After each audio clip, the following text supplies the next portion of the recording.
கம்மியானதுனால என்னால காமர்ஸ் குரூப்ல தான் எடுத்து நான் படித்தேன். அம்மா வந்து கூலி வேலைக்கு தான் போவாங்க.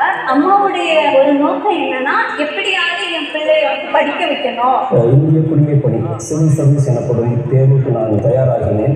அந்த தேர்வில் மிக வெற்றிகரமாக தேர்ச்சி பெற்று இந்த ரயில்வே பாதுகாப்பு படையில் நான் சேர்ந்துள்ளேன். இன்னைக்கு வந்து படிப்புல தெரிஞ்ச ஆளுமையாக நான் இருக்கிறேன் அப்படின்னா, நான் படித்த பழனியம்மாள் நகராட்சி மேல்நிலைப் பள்ளிக்கு ஒரு பெரிய பங்கு இருக்கு. நான் சிங்கப்பூட்டங்கிற ஒரு சின்ன கிராமம் ராமநாதபுரம் மாவட்டத்தில் யூனிவர்சிட்டி எல்லாம் மட்டும் படித்தேன். எனக்கு வந்து பேச ரொம்ப இன்ட்ரெஸ்ட். எந்த கரண்ட் இல்லை, டிவி இல்லை, எதுவுமே இல்லாத போது என்னன்னா நீங்கள் வந்து வெளியில் போய் பார்க்கும்போது ஒரு நட்சத்திர கூட்டமாக எல்லாமே தெரியும். படிக்கும் போது யாரும் என்னை வந்து ஸ்கூல்ல வந்து தேர்மையாவே நினைக்க மாட்டாங்க. காலாண்டு தேர்வில் வந்து சயின்ஸ் பாடத்தில் ஃபெயில் ஆகி டீச்சர்ஸ்க்கெல்லாம் என்னால் அவ்வளோ நம்பிக்கை இருக்கு. அரசு பள்ளியில் சுதந்திரமாகவும் தன்னிச்சையாகவும் என்னை சிந்திக்க வாய்ப்பும் சூழலும் இருந்தது. 10th வந்து நான் ஸ்கூல் ஃபர்ஸ்ட் வந்தேன். கண்டிப்பா ஒரு எடுத்துக்காட்டா இருக்கணும்னு சொல்லி